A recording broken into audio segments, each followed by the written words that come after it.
به باطمئنان. ما كنت أريده هو أن أزور هذا البلد كسائحة أمريكية، وعندما أزور المسجد أحس بالاطمئنان وبالسلام وأحببت الإسلام. لكن كيف كانت التجربة بالنسبة لك بعد وأنت فقدت 8 من أهلك في 11 سبتمبر؟ ألم تشعري بأن هؤلاء هم الذين تسببوا في ذلك؟ البعض من الأمريكيين اعتبروا الإسلام والمسلمين تسببوا في ضحاياهم، وكيف كان رد عائلتك؟ أعتقد أن إحدى بناتك حتى قطعتك بعد تحولك للإسلام. Indeed they do. صحيح، لقد فعلوا ذلك. وعندما هاجموا مركز التجارة العالمي كنت في العمل، وكانت هناك صدمة كبيرة لدي، ولكن لم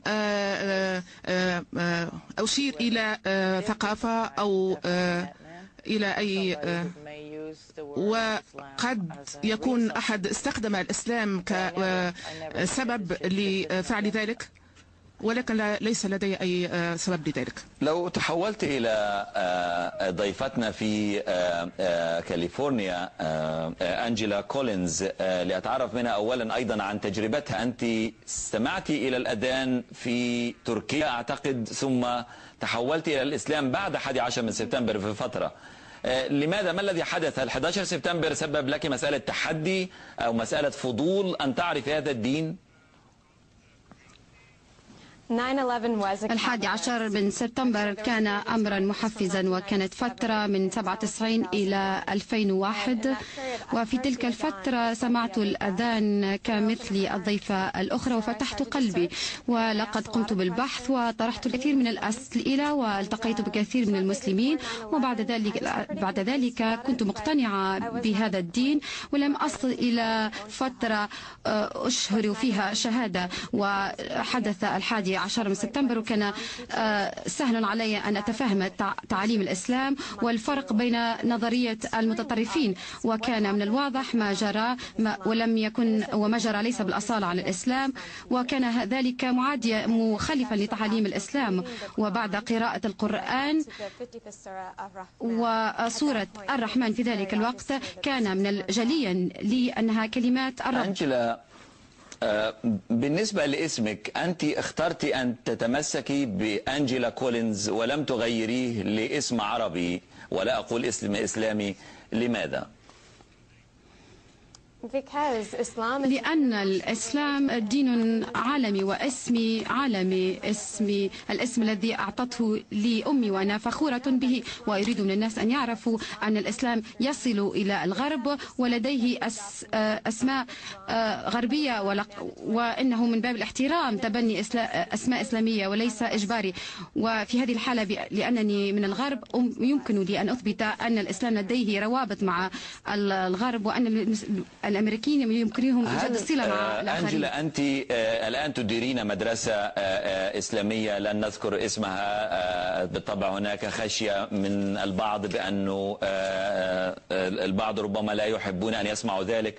كان لنا تجربة في إحضار أنجيلا حتى من مكانها في مقاطعة أورنج كاونتي، اضطرت أن تقود سيارتها من أجلنا أكثر من 60 أو 70 ميل أو 100 كيلو متر لتحضر إلى الاستوديو في لوس أنجلوس، لأن الكثير من الاستوديوهات في منطقتك رفضت أن تخرجي على الجزيرة معنا، واعتبروا أننا نروج للإسلام ونستغل 11 من سبتمبر. لماذا هذا الإحساس بذلك في منطقة مثل كاليفورنيا يفترض أن تكون منفتحة؟ وإن كنت أعرف أن أورنج كاونتي منطقة محافظة أو جايب محافظ ويميني في منطقة ليبرالية هي الولاية. نعم، فقط إنها منطقة محافظة ومن اليمين، وتعرف هذا ما يجري. لقد ظهرت على برنامج فوكس مما يدهش وتكلمت عن بالأصالة عن الإسلام بطريقة مقنعة، وتلقيت الكثير من الرسائل تعرب عن الاهتمام، وشعرت أنني أثبت تلك النقطة أن الإعلام يتعرض لرقابة ولا يعرضون الصورة الحقيقية على الإسلام، وهذا ما أثبته. لو تحولت إلى صفية أنت كان الاسم إليزابيث، هل مقتنعة بفكرة أنجيلا بأنه لماذا لا نحافظ على الأسماء إليزابيث تورس بدلا من صفية القصبي مثلا، أو إليزابيث القصبي لأن هذا اسم زوجك؟ لماذا التغيير؟ هل هناك تأكيد على الهوية أنه يجب أن نغير لأسماء مسلمة أو عربية؟ It's my understanding we have a lot of freedom. ما أفهمه أن هناك الكثير من الحرية والإسلام في الإسلام، وهذا الاسم عرض علي في مراكش. لم أجبر على قبول هذا الاسم، أحببته كثيرا وكان لدي اختيار لأبقى على اسمي الأمريكي، ولكن هذا اختياري الاسم العربي. بالنسبة لتجربتك بالنسبة لفلوريدا صفية، أنت اعتنقت الإسلام وتزوجت مصري.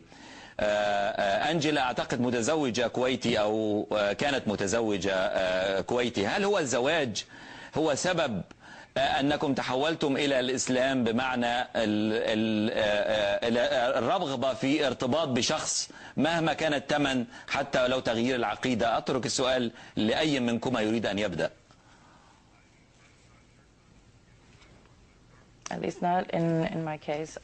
هذا لم يكن في حالتي. لقد أصبحت مسلمة قبل زواجي من زوجي، ولا أعتقد أن ذلك صحيح.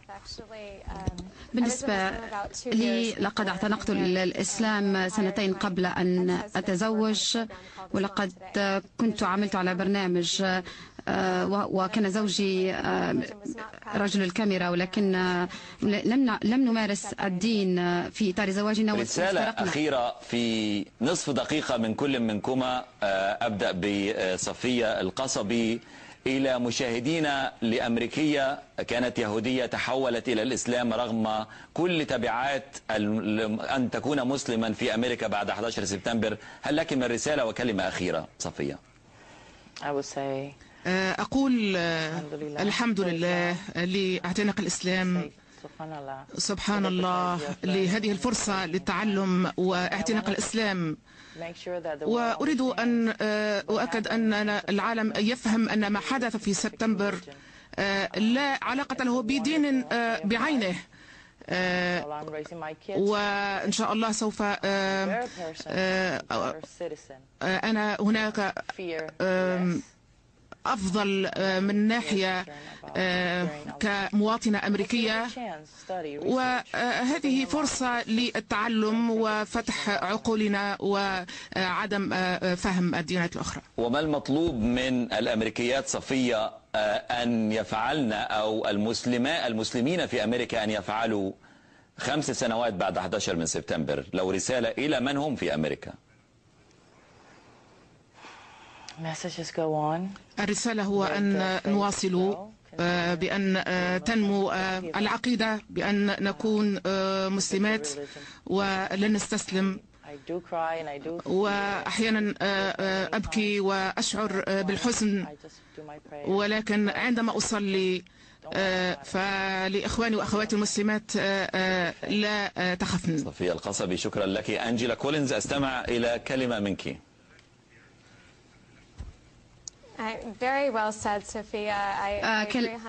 أتفق مع كلمات صفية، وعلينا أن نفهم الإسلام في إطار مختلف عن أفعال الناس.